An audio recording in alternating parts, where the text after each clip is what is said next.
Good afternoon, ladies and gentlemen, boys and girls. This is just another one of my ad hoc videos. This is a gearbox that I was building today, and when I put it all together, I always dry shift them and test them to make sure that everything's okay. And this one was playing up, and I cursed at it and swore at it and tried things and mucked around and played about, and in the end I could not get it to shift properly. So I just assumed naturally that I had put something together wrongly, and I had.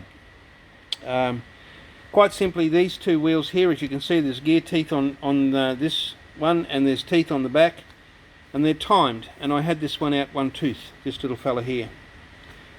Very easy thing to do. I'd missed it, and it caused me all kinds of grief for about 20 minutes until I decided to pull the box to pieces and make sure I hadn't dropped something in there or done something wrong. We do, guarantee these things, so you can't have something that's just okay. It's got to be right. Now, while I was doing it, I thought I'd check the shift cassette, and while I was doing that, I've got a little jig made up. It sits here on my all-purpose gearbox workbench, and I don't have to do it every time, but this one was out slightly, so I thought I'd do it.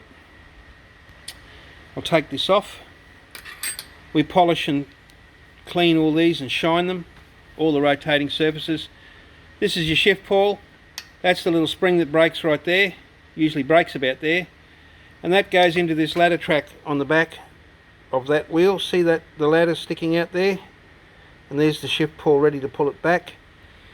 This little detent wheel is what positions the cam in exactly the right place for each gear. So it's in first gear at the moment. I replaced these with a ball race. This is neutral, second gear, third gear here, fourth gear here, and fifth gear around here. So I've taken that little wheel off now. They're actually held on by a circlip. And what I did do, this lever here is connected to this quadrant.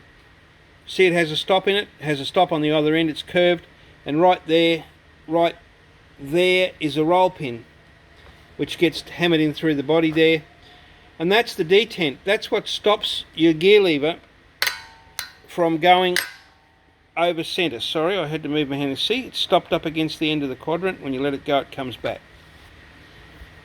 Now, when I took this apart, I found the tooth immediately, and I was mucking around with this, and I thought I'd set it up on the jig and try it, and I did find sometimes you've got to weld one side or file the other, and on the other side of this roll pin, just in there, I had to file a tiny flat off the side of it to allow this quadrant to come just a tiny bit further along, and that in fact is why this is a lovely positive shift on this now. See, that's second gear, third gear, fourth gear, and if I push it into fifth it'll overrun, but it doesn't matter. There you go.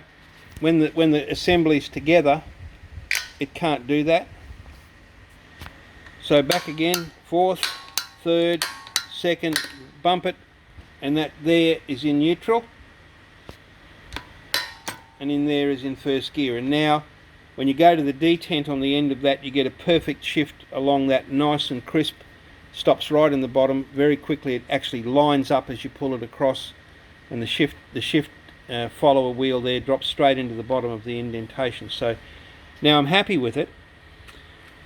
I took everything out, and while I was showing all this, I thought I'd show you one of the things that we do with these gearboxes when they look a little bit chatty. I've had a last couple of 10 or 12 or whatever it is that I've done recently, had some pretty crappy ones, and so I took to in certain cases polishing these slide channels here where the shift forks go into, and I've done it on a couple, and the last couple I've done it before a lot of times, but generally only for my own gearboxes because it is time consuming. But when this one came out, it was a bit chatty and a bit sort of scratchy, so we put it on a little lathe that I've got, a tiny little lathe, but it's great for checking these things for being true and out of balance, or anything that's not running correctly, and we just polish those up to a nice finish to match the polish of everything else we do, and generally we get a nice crisp clean shift.